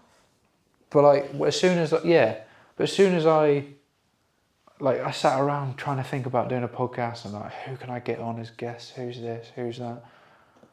Within 5 minutes of starting it, I get a call to go and do a bathroom and it's you. You know what I mean? And it's like, well, we never would have met otherwise. No. But is it something, someone aligning it, going like, he'd like to talk to her, I know he would. Let's go and send him to do a bathroom for her. So do we worry about it or do we just enjoy? That's what I think, just fucking float along. When you see something you want to do, just do it. Yeah. And it will just drift into something else. Make the best of today. Yeah. Trust the process, trust it to unfold. If you've got goals, like if you're setting up a business or whatever it is you're doing. Yeah, I think you do have to have motivations you need to visualise and it. things You need like to that. work out what it's going to be so that you can work out your little stepping stones of how to get there and all your, in inverted commas, smart objectives. I absolutely bloody hate that, but I mean, you do. Yeah. You know, you need something specific to go for. When are you going to get there by? Is it actually realistic? Yeah. You know, all that kind of stuff. You do need that. But then you can kind of have a rough trajectory of where you're aiming for life. But if something comes along in the meantime, Just go with it. just go with it. Yeah. Just go with it. Yeah. But I think some people live their life with, like you say, the smart targets, but Ignoring the opportunities. yeah, they just that come along the way. focus on like the negative smart targets. Well, there is that. Like, oh, my car will break down in 3 years, Well, and it'll need my a service, mum, and bless then her, it'll do that, and little it'll do pot that. socks. She's a prime example because she's one of those people. She can see a problem from a mile away. Now, to me, that's a superpower because if you can see a problem before it's even occurred, Shouldn't be a problem. it shouldn't be a problem because you can find a way over it or around it or find. Yeah. But my mum, bless her, she would go, "Well, I can't do that because," and she's let it stop her whole life. Yeah. But that's been the thing. Now that could either be an anchor to me, I could be exactly the same, or I could use that as rocket fuel to go, do you know what? It's in that version. actually, I've kind of learnt the skill for seeing the problem, but guess what? There's a barrier there. I've got a ladder, or I've got a spade, or I've got a map that will show me a way around. I'm going to do a bit of research, and maybe that's not the right route, but what's the alternative? So having that active questioning, you know, critical thought running through your mind, working out where you are. Are you happy? What can you do about it? What are the alternatives? All the time. Question. Yeah. Keeps I life don't stop interesting. bloody questioning. And stop believing the shit that falls out of TV. I don't even watch telly. I've given up watching telly. Well, because that will have you believing the whole world hates you and every country's at war and everybody hates each other and all the rest of it, and actually it's just not really the case. When you get out there in the real world, it isn't. It's literally since like opening my eyes a little bit, it's like I just think I can't listen to the radio, I can't watch telly. It's a bit like being unplugged from the Matrix, isn't it? Just, and I was never really that into it anyway, but you're just kind of like, oh, let it go, whatever. But whereas once now you it just recognise winds me up. It's like, Yeah. oh, fuck off. Like, just, what are you trying to do? Or, like, what do you want? Yeah, huge agenda the whole time. I can't even figure it out. No. Well, this bit ADHD is the biggest one at the minute I'm trying to get my head around. because Well, I think I've probably got it. my daughter's just been for her last appointment for her assessment for it today. Is that on NHS or not? Nope, had to pay for it. Yeah, Because the list is long. yeah, well, I'm on. That's what I like. You ring up. I think I'd like to get assessed for ADHD. Okay, why's that? You rattle off all the things. Yeah. One of the things is I like doing stuff now. Quite impatient, spontaneous. One thing. Yeah. Okay, there's a 2-year wait. Brilliant. You've just told the worst person ever that there's a 2-year wait for We'll the talk thing. after this because there's ways of shortcutting it. But yeah. But it, to me, we never talked about it for years. And then 18 months, 2 years ago, it appears on telly. Yeah. And that's fucking everywhere on telly. Yeah. And it's doing my head in. And I'm trying to think, what's the agenda? Have you just got a shitload of ADHD meds you've got to get rid of? And you've got to quickly get a load of people on prescriptions to get rid of it because it's going to go off or something? Like, what is the agenda? Or is what? there something societally genuinely going on? All Or is that. it that actually, if you look at, I mean, I don't know. Because I'm not buying it that they're genuinely concerned. No, but I mean, ADHD is a thing. Oh, yeah, I don't doubt it's a and real can thing. absolutely be a superpower. Yeah, Because if yeah. I look at my daughter, she can absolutely hyper-focus and just work like a Yeah, I Trojan, can. That's you know, something I've she'd be learned in the amazing. last year. I can get shitloads done if I time it right. But you try and put her through a standard, for example, secondary school approach, she's going to struggle. Yeah, Now, it's going to be just... schools, to me, at the moment, are being really pegged down. They're not like they were when I went to there's school. no The whole system flexibility. is so completely, utterly different. And it's like that thing, innit? You try and teach a fish to climb a tree, it's going to think it's rubbish. Whereas Yeah. actually, It's just show getting it it to do the it's wrong gonna be fucking best- thing, yeah. Exactly. And it's that sausage factory approach of trying to get everybody to do the same I thing. just and can't people are figure struggling out with it. what's the intention. Why does everybody now have to be autistic or ADHD or this or that or like? It does exist. It is real. But why does it matter if more But is it a people are problem that with now? people, or is it a problem with the setup that everybody lives in? But why are you trying to diagnose somebody with something if you're not willing to actually change the system around them anyway? Because that would be the easy way of making it easier for them. Oh, why are doctors dishing out antacids rather than telling people to eat better food? Exactly. Eat the cake, have a Gaviscon. Yeah. You know, or Fucking do we just not mental. eat cake? Do we try and, you know, it's like sticking Yeah. plasters, isn't it? I don't know. I don't know what the answer is. I think that's a big, huge, complex societal and mental health and medical conversation, you know, that is probably far too big for me to answer. All I know is I live with somebody who suffers and struggles with it every day and sometimes flies because of it. You know, I don't really think it's a disability as such. No. If you learn how to harness the way your brain works and find your niche that you can work within, much like you do, you know, you've got a job that offers you the variety and the change of Yeah, pace, and change of it's location. knowing what I need and when I need it Yeah, and how best to go about that. yeah. If I'm in a really creative mood, that's the best day for me to film loads of stuff for Instagram for our page because it's Yeah. like I can do amazing shit on those days. On other days where I'm just like I just want to get work done, Yeah, well, don't worry about the phone.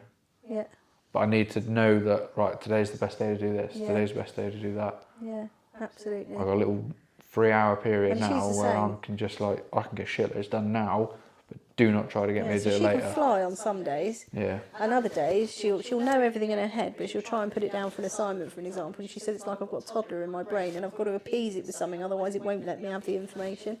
And she really, I mean, I've Yeah. watched her cry trying to concentrate and just being unable to do it because she's had to do that particular thing at that particular time with a This deadline. is what I was Whereas saying if to there was Chris. some flexibility around it, it Yeah, wouldn't be an he was issue. asking me what it's like one day, and I said, well, have you ever read The Chimp Paradox?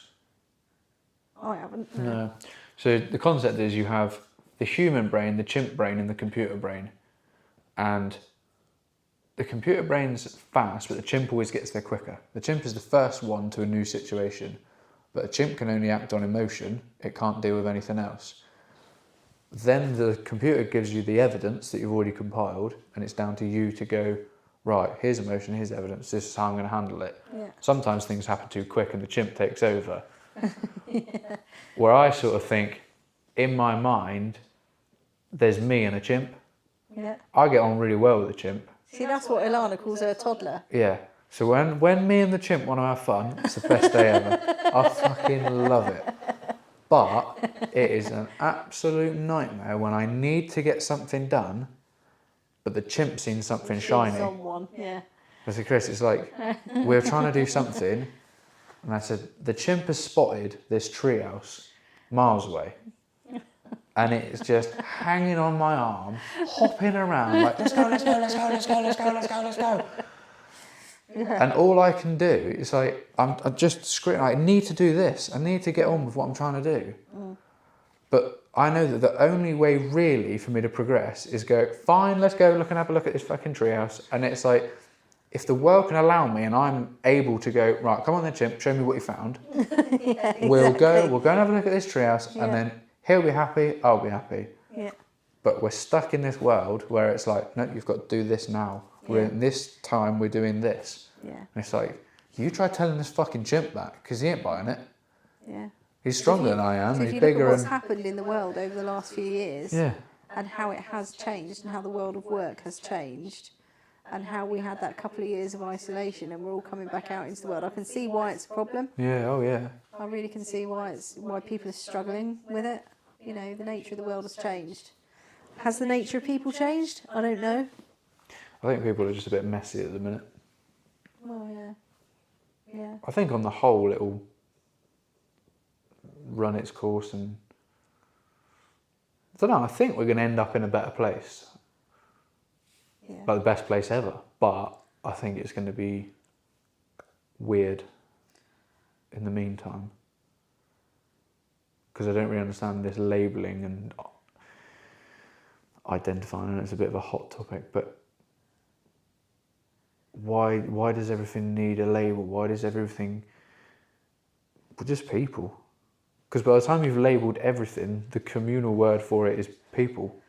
So then it's just like, well, fuck it, we're all people, then aren't we? We're all just individuals. It's the same in every area of life, isn't it? It's the same with, you know, various religions having to be, you know, identified in a particular way. You know, to me, if somebody's got an individual relationship with the deity of their choice, that's between them and their deity. It's not for me to have an opinion on. It's none of my business, really. No. You know, but people like to have it, they like to wear it as a banner, they like to convince other people that their one is the right one, you know, but so there's that, and it was the same, it's been the same across however long with racism, with whatever school you're in, what house you're in, what mates you hang out with, what the bloke down the pub thinks, you know, because, you know, that's what really controls what you do, isn't it? It's not necessarily what society or the papers say, it's what your mum thinks or what the bloke next to you in the pub thinks. It's all way, way smaller than people think it is. So whoever controls the popular idea... I think people are like, it's the media's fault. Well, it is, but it's not. Because if all your mates were like, the media's full of shit, isn't it? You'd think like, oh yeah, it is full of shit. Don't you think that's the tide's turning a bit that way? Oh yeah. More people are kind of waking up from Definitely. it? That's why I think it's gonna be all right. It's gonna come right. All the weirdness that's going on. And I don't know. It's a little bit concerning because I sort of think, well, the likes of politics kind of go out the window almost, because people will be like, We don't actually need you. And yet everything is tainted by politics, Yeah. unfortunately. So any You've only form got to of drive down the authority would roads just with be... all the potholes at the moment. And, Exactly, you know, it's all not the rest going well, of it. is You know, it? it's all affected by politics. Yeah. Unfortunately, there's, you know, it's sad that there's such a swing to the right well, across most of the Western world at the moment. There's a big swing Yeah, I happening think so. in that direction because, you know, whatever's been working or not working, so people try and look back, they get all nostalgic, oh yeah, well, when it was like that, Yeah. it was better, you know, and I don't know. I just want to live in an inclusive world where everybody can live their life, get on with it, respect each other and their differences, and just Get on enjoy with your day, because it's really not complicated. No, you know, I quite like living in a melting pot, to be honest. I'm over in one of the least diverse parts of the country at the moment. Yeah. But, you know, having just got back from Singapore, for example, where there's a massive split of different religions, different cultures, different backgrounds, and still a huge amount of respect between those people who just That's the thing. get on really if well. Those people can still get on, they've nailed it. Whatever it is they've done, they've nailed it. You've got a church and a mosque and a Hindu temple and a synagogue all within 100 yards of each other, and people coming out and chit-chatting to each other in all their various different costumes, going off for a meal together. Tonight it'll be Chinatown, tomorrow it'll be Little India, you know. Yeah. And it's fantastic. I just love it, that you know, cross-pollination of ideas. You don't have to agree with each other all the time. I can't help but think the rise of the internet has been a bit damaging, and mobile phones, algorithms particularly. Because you look at social media, you're always shown your bias. You're always shown the sort of thing. You like something, they want to show you more of something you like. So you never get to see the other side of the argument anymore. No. So when you are confronted with it, it feels very opposite and very binary. Yeah. Whereas if you were talking to people in a more community-based way, face-to-face, you'd have a bit of a, well, I think that, well, I think that. Yeah, someone on each end and a load of people in the middle. You know, and exactly, but you would still understand each other. Even if you didn't agree with each other, you could agree to disagree and still be friends with people. And I don't know, I think people have just got much more polarised. Certainly since I was a kid. You always had people who read one sort of newspaper and people who read the other sort of newspaper, for example. But it wasn't battered into their face through a smartphone all day long. No, people don't realise that the phone is advertising all the time. Yeah. Like Instagram is just an advertising platform. And you look at it through, and I don't want to get into a mad political debate, but for example, through the Brexit stuff, you know, I had one opinion on what I thought was probably the right thing. And I genuinely was trying to look for, well, what are the pros of the other side of the argument? Yeah. You start scrolling through your feed, I wasn't seeing any of it at all. No. Absolutely none of it. Side, yeah. No. So until I went onto somebody else's wall who was posting stuff, like a friend of mine who might have been posting something from the other side of the debate, and I'd be looking at these things and thinking, well, hang on a minute, that's not right, because I've checked those statistics on the ONS, and that's... Do you know what I mean? And that actually doesn't make sense at all. And then you were seeing people start to fall out with each other, and on a personal level, people who I'd loved and respected for years, because they were getting all one side of it, I was getting all the other side of it, and then you fail to understand each other in the middle. And I found it all a bit sad, and I don't engage with social media in the same way anymore. I used to be on Twitter and Instagram and this and that all the time. I'm just not anymore. I share a few pictures on Facebook because I've got family all over the world, but I never put anything about any. I don't get involved in the big political debates. No. You know, I tend to put posts on that encourage inclusivity and respect and things like that, because I think those things are important. You know. Yeah, that's my sort of take on it. It's you create society. Yeah. So, if you want to see something out there in the world, you need to do it. Or try and be it, but also respect that your way might not be someone else's way. Because people always say, well, do to other people what you would have done to yourself. And you think, well, actually, they might not like it done like that to them. So treat other people as they would wish to be treated. You can't be washy and try to keep everyone happy. No. You have to do you and the things you like. But it's a confusing world now. So one of the ways that I found is quite good for navigating that is just to ask questions. So, you know, there's loads of labels, for example, around gender and sexuality now. Yeah. So I've been working with people up until literally Friday, you know, and people from all sorts of different backgrounds, different sexualities, you know, people who are transgender, asexual, You know, I think Kourtney Kardashian's come out with autosexual recently. There's a million different labels for everything. And I always just say to everybody, how would you like to be referred to? Because there is no right or wrong way to do it. I mean, there is a wrong way. You can just assume and call somebody something they don't wish to be called. But I just ask everybody, well, how do you like to be referred to? What would you like me to use as your name? Do you have a preferred this, that? We know how do you like to be described? Do you think it's... You don't have to answer this. Do you think it's a good thing to be introducing labels and identity and all of that? Or does it add complexity, something that didn't need adding to?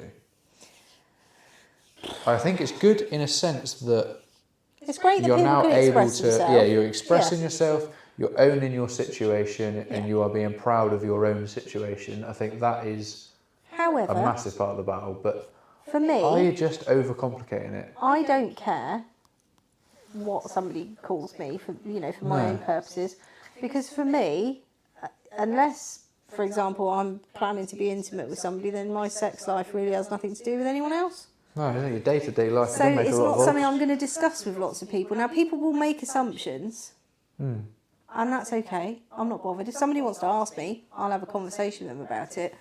But to me, it's not one of those things that's like really important. But then I'm coming from a position of privilege where I'm not from a group that feels particularly damaged or had harm done against them, or perhaps if I was from a different background where I didn't feel I had the same rights or privilege or whatever as other people that I see around me, then it would be much more important to me to be able to say and to be able to wear that label and to be proud, to be overtly proud of it.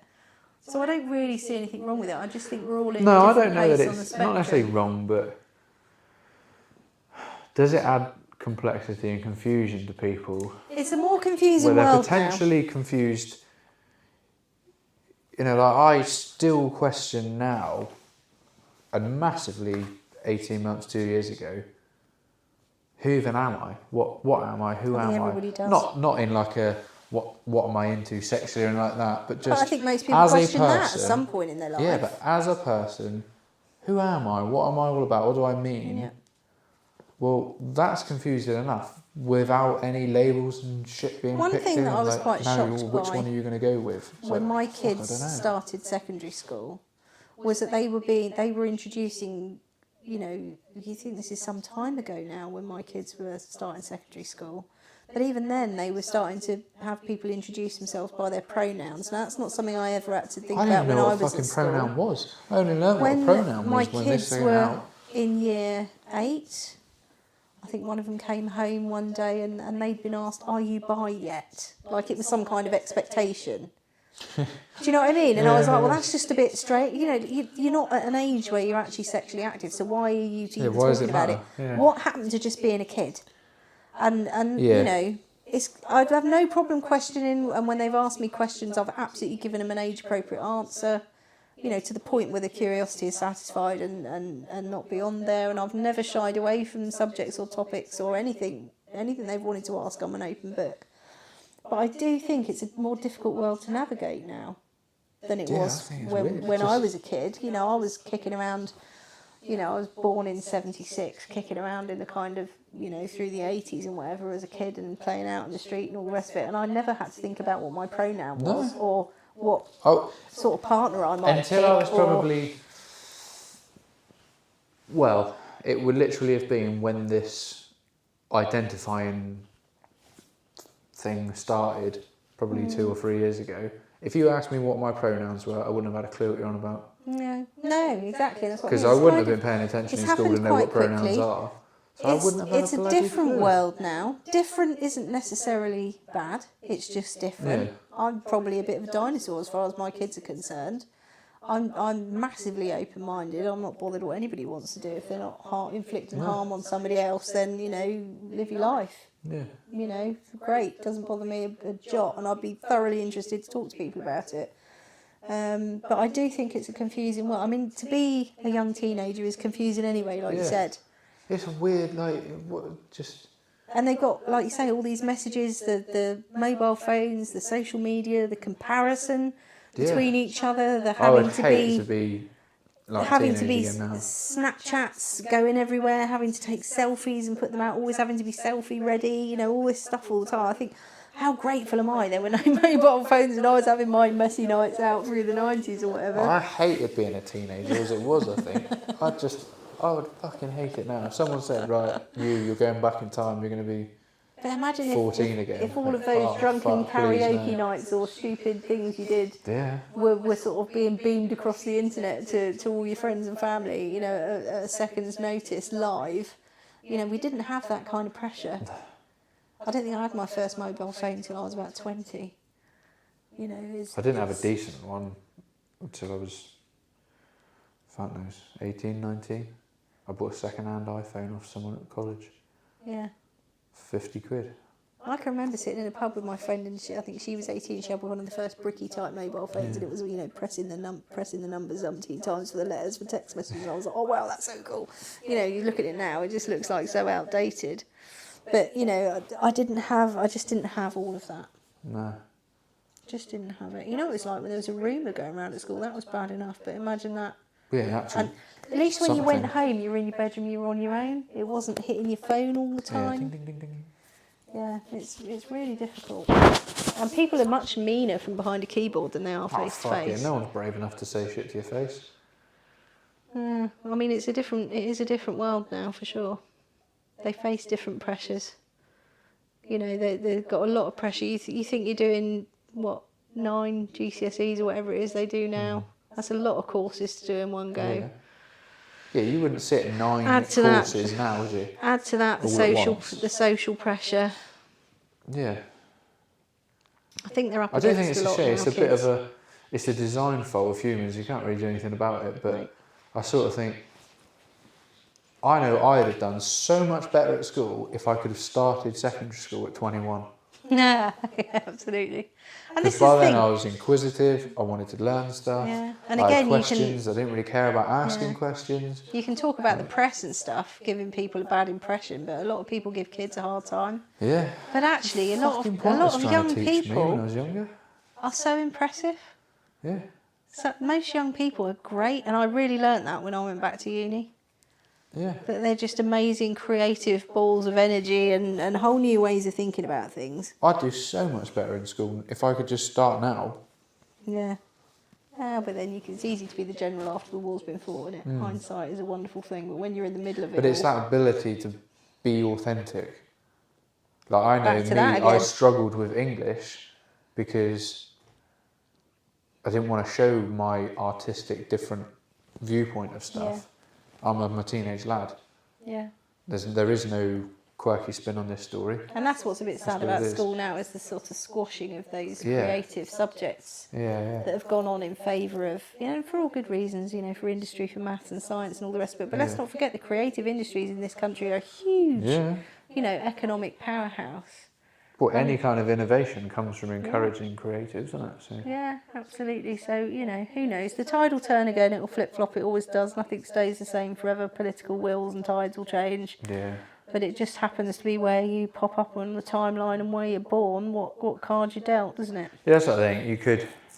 You could just look at the bigger picture and go, actually, thank God I wasn't born in 1890. Well, we'd be having our teeth pulled out with pliers with no anaesthetic. Yeah. We wouldn't be living as long. No. All of that stuff. And we, generally speaking, I still come back to the point of gratitude. I'm in a warm house. I've got a roof over my head. I've got enough I food love to it eat. warm house. I'd take my jumper off.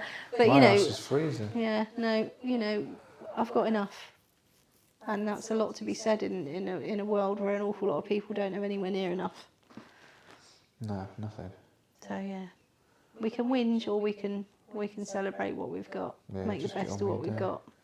Get on with your day and try and share a little bit of sunshine on your way. Yeah, if you can give somebody a leg up, do. By all means. Very good. But yeah, don't force it on anyone. No. I think that's where it all gets ugly, innit? You start pushing it on other people. Absolutely. I think that's Absolutely. pretty good. Round up. One last thing then. Go on then. And I forgot to do this with Russell. is there anything you want to ask me? Oh. Well, I think it's all good and well me inviting myself around here and asking you everything, isn't it? I sprung it on you, so probably... Well, it's true, yeah, you sprung it on me. It would have been nice to have had a bit of time to think about it, but you're obviously, you're somebody who is a thinker. You're somebody who actually listens to other people, which is a bit of a rare gift in this life, because a lot of people are so Only busy recently. thinking about what they want to say next. They're not really listening to what the next person's saying. So what do you think it is for you that drives the need to sort of share different perspectives with an audience? Well, there's a few reasons. I can't explain it as well on the phone. The podcast is a perfect example of it. So there's one side of the podcast is it's my guide to life for my little boy if I were to just get hit by a bus or, I don't know, God, anything can happen. It does happen. Yeah. So there's my lasting life lessons for him. Yeah. So as much as I haven't said a lot in this episode or with Russell or whatever, it's clear this is the message I'm trying to tell you. You are choosing people, aren't you, that you think have something to say? I'm picking people that are interesting, people that have something valuable to say. So for me, I think it's important that people understand domestic abuse, what it is, what happens if you're in a situation. Like, I think that's a important thing for people to be aware of. Yeah. So there's a contribution to society. Yeah. My own just genuine interest in it. Yeah. Like when you explain people and situations and how an abuser controls the situation and stuff like that, that to me is just fascinating. So I'm quite happy to sit and talk about it anyway. But again, you've highlighted how important it is to be authentic, to hit that fuck it button and go, right, this is me now. I'm doing what's right by me. I don't really care what anyone thinks. Do your yes year. Go and find the things you like, the things you don't like. Listen to that know little how to inner pursue voice, it. because it will be squeaking away and telling you if you're uncomfortable for some reason. Yeah. Or not. So it's like, there you go. There's the lesson I want you to learn. From this episode, here's the lesson I want you to learn, which I knew you had in you already. Yeah. So it's like, I haven't just used your job as your excuse to get you on to talk to that, to eventually get to that, because I wanted that was important too. Yeah. I just knew that it worked perfectly in setting the scene for here's a big old backstory and here's why having this thing deep rooted in you can be the thing that saves you and the thing that rebuilds your life and gets you going and all the rest of it. Yeah. So that's one side of it. I can't remember what the question is. Yeah, it's just why you felt the need to sort of share it, really. So there's Yeah. the bit with your little boy, and I guess just help other people. Help other people. It also helps me. So as much as I'm giving him advice ahead of his time, I'm giving myself advice. I'm reminding myself. And I've always said I've learnt as much from my clients, because even people who are in similar situations, it's never quite the same, and people don't look at things quite the same way. No. Ever. No. So I'm getting a load of different people's perspective on stuff that I can go, I like that bit. I didn't really get that bit. I like that bit of that person. So it reminds me. So when I'm next nervous about messaging somebody to see if they want to come on the podcast, I can remember, fuck it, remember what we said. Just send it out there. Worst they can say is no. Yeah. And I know that I will get to a point again where it's like, oh, fucking hell, I'm nervous and just wasting time umming and ahhing about asking them, but it's just send them the message. Like, Absolutely. you've got nothing to worry about. Just get on with it. And I am trying to build a life out of this. Yes, I would like there to be some kind of income from the podcast, but I also really, really don't want to get away from this and what it is and all the rest of it. And if I can build some income from it to sort of give me a better work-life balance, then great. But if it starts pulling me away from the message I was trying to do, it's like, no, that ain't working. Like, Yeah, exactly. I've seen it so many times. Like, I'm a big fan of YouTube and podcasts as it is, and I find somebody on there that's like perfectly authentic. It's like, brilliant. You're just doing what you love doing, and that's why I love watching or listening, because it's 100% what you like doing. And if they have adverts, they have adverts. I get it. They've got their income. But I always find that YouTube's the worst. Someone starts off, they do really well. They start getting a few adverts and a couple of sponsorships. Oh, that's cool. Like, pleased for them. They've got somewhere. They're now getting some money out of it. This is good. This is what it's meant to be. And then they earn a little bit more. And then just greed takes over. And the videos are just shit then. And it's just anything they can for more views, more income, more sponsorship, more that. And it's like, you've lost me now. Like, you were onto such a good thing and you lost it. Yeah. And I really, really Do you ever give that to feedback? happen. Give that feedback. Do you ever give that feedback? Do you ever comment on stuff? No. I don't know whether you should or shouldn't. Because would I give feedback if it was really good? I should do. I do. I do all the time, actually. More so than I ever complain. I mean, if there is a reason to write a review, then, you know, I'll write one. But equally, example, just before I went to Iceland, I needed a really decent coat, and I'm not a girl when it comes to shopping. I hate shopping, like, majorly. So I went into this particular shop, and there's this one person who was working behind the counter, and she obviously saw I was looking a bit stressed, because like I do, I'm like rabbit in headlights when I go into shops, so I just can't bear it.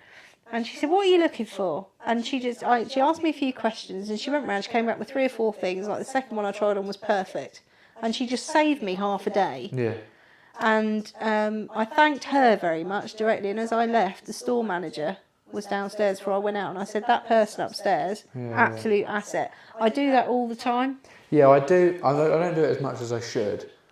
I do make more of an effort with a real life situation, if that makes sense. But yeah, when it comes to the online stuff, I just think, I don't know whether... I think, do people read comments or listen to comments anyway? Like, one side of me says... All you can do is add your voice, can't you? Yeah. One side of me says we shouldn't be listening to reading the comments anyway, because, like I say, there are a million people that will say all these things, but would never say it to your face. But so the lens is horrendous. If it's positively constructive, I don't see any harm in it at all. No. If you acknowledge what's good, Yeah. and saying that, you know, I just think that's just you giving a bit of constructive feedback. I wouldn't see an issue with that. No. Because the other thing I do, I randomly give compliments to people as well. You know, if I just do that. I just don't think it does any harm to make a connection. I think we're just out of practice. I don't know if it's a British thing or if it's modern day people or what it is, but we're very out of practice with embracing any positives. Yeah. It's like frowned upon.